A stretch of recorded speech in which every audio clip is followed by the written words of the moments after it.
Salut à tous, un petit peu de parité médiatique après avoir parlé de la primaire de la droite, parlons maintenant de la primaire de la gauche, qui est surnommée la Belle Alliance Populaire, ce n'est quand même pas rien. Alors belle pas dans le sens physique bien heureusement, mais plutôt en termes de valeur j'imagine. On commence tout de suite.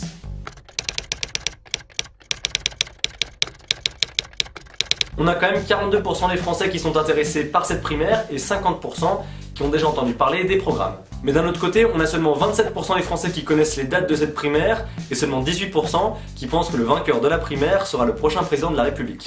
Au moins ils sont réalistes. Mais cette primaire de la gauche est quand même bien moins populaire que celle de la droite. 15 jours avant le premier tour, il n'y a que 46 000 messages sur internet pour parler de cette primaire de la gauche, que ce soit sur les sites internet, sur les réseaux sociaux ou sur les blogs, et à la même époque, pour la primaire de la droite, il y en avait plus de 200 000. Pour populariser un petit peu tout ça, on aura le droit à 4 débats télévisés, comme pour la droite, pas de préférence. Le premier aura lieu sur TF1 le 12 janvier prochain, pile pour mon anniversaire, un bien beau cadeau. Je cache ma joie. Pour la primaire de la gauche, il y aura entre 7500 et 8000 bureaux de vote, c'est moins que pour la primaire de la droite, et c'est également moins que la primaire de la gauche en 2011, où il y avait environ 9000 bureaux de vote. Benoît Hamon, l'un des candidats, espère 2 millions de votants. À titre de comparaison, il y avait eu 4 millions de votants pour la primaire de la droite, et 3 millions de votants pour la primaire de la gauche en 2011. Comme pour la droite, il y aura 7 candidats cette année, avec une seule femme, comme s'il y avait un quota à respecter. En 2011, pour la gauche, il y avait eu 6 candidats, dont 2 femmes. Et parmi ces 7 candidats, il y a 5 anciens ministres de François Hollande. Je vais vous les présenter tour à tour selon l'ordre des sondages, même si vous l'avez bien compris, les sondages ne veulent plus dire grand chose aujourd'hui. En number 1, on a Manuel Valls, l'ancien Premier ministre et ministre de l'Intérieur, qui va défendre le bilan de François Hollande, après avoir annoncé qu'on lui avait mis le couteau sous la gorge pour utiliser le 49.3 et avoir reçu de la farine à l'un de ses meetings.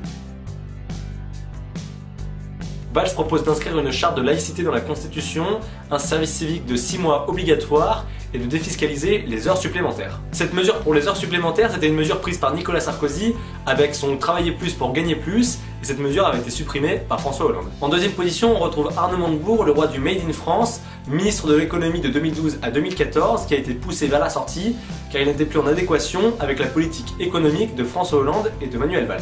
Je me tire, demande pas pourquoi je suis parti sans motif. Arnaud Montebourg a quand même laissé entendre que Donald Trump s'était inspiré de son programme pour construire le sien aux États-Unis, ce n'est quand même pas rien. Arnaud Montebourg veut augmenter les salaires, supprimer la loi travail, repasser au septennat et limiter l'usage du 49.3.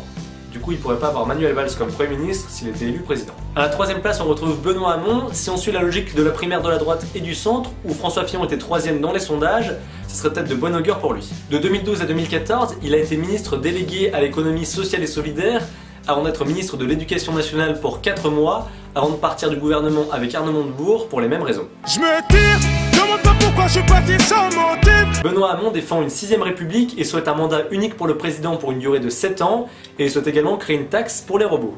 Wally va devoir payer des impôts. Et surtout, il souhaite un revenu universel pour tous de 750 €, ça représente environ 300 milliards de dépenses, c'est 3 fois rien. En 4ème place, on retrouve Vincent Peillon, qui a été ministre de l'Éducation nationale de 2012 à 2014, avant de partir puisqu'il avait des différends avec François Hollande et Manuel Valls. Comme c'est original. Je me tire, demande pas pourquoi je suis parti sans motif. Vincent Peillon propose notamment un programme en faveur de l'Europe et souhaite relancer la dynamique de la zone euro. Ensuite, à la 5ème place de ce classement, on retrouve la seule femme de cette primaire, Sylvia Pinel, qui a été ministre du Commerce et de l'Artisanat et ministre du Logement et qui est présidente du Parti radical de gauche. Au départ, elle avait présenté sa candidature sans passer par la primaire de la gauche, mais quand elle a vu le renoncement de François Hollande, elle a décidé d'y participer. Mais au vu des sondages, elle aurait peut-être mieux fait de rester de son côté. Elle propose de légaliser le cannabis, la PMA pour toutes les femmes, l'école obligatoire à partir de 3 ans, le droit de vote pour les étrangers, et surtout l'égalité salariale entre les hommes et les femmes sous peine de sanctions. Ça rigole plus.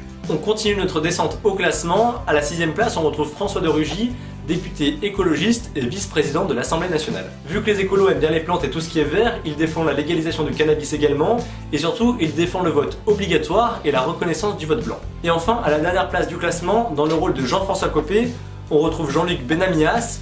Il a un beau front, il est démocrate, ça tombe bien, il est président du Front démocrate et également en faveur du revenu universel. La primaire de la gauche aura donc lieu le 22 et 29 janvier prochain et coûtera 1 € en frais de participation si ça vous intéresse. Mais si vous ne savez pas où se trouve le bureau de vote le plus proche de vous, n'ayez pas peur, pour attirer un maximum de monde, le site lesprimairесcitoyennes.fr a décidé de vous géolocaliser et de trouver les points les plus proches de vous pour pouvoir voter. On est sur une vraie révolution technologique. Allez, on en a fini avec cette vidéo. Comme d'habitude, vous pouvez vous abonner en cliquant par ici. Vous pouvez me rejoindre sur les réseaux sociaux, les liens sont dans la barre d'infos. Vous pouvez toujours commenter, liker, partager la vidéo si elle vous a plu. Quant à moi, je donne rendez-vous la semaine prochaine pour une nouvelle vidéo. D'ici là, portez-vous bien et tenez-vous informés. Ciao. Salut à tous et bonne année 2017 aux 130 personnes qui sont abonnées à la chaîne et aux 40 qui vont regarder cette vidéo. 2017 c'est sûrement l'année des 100 000 abonnés, Inch'Allah.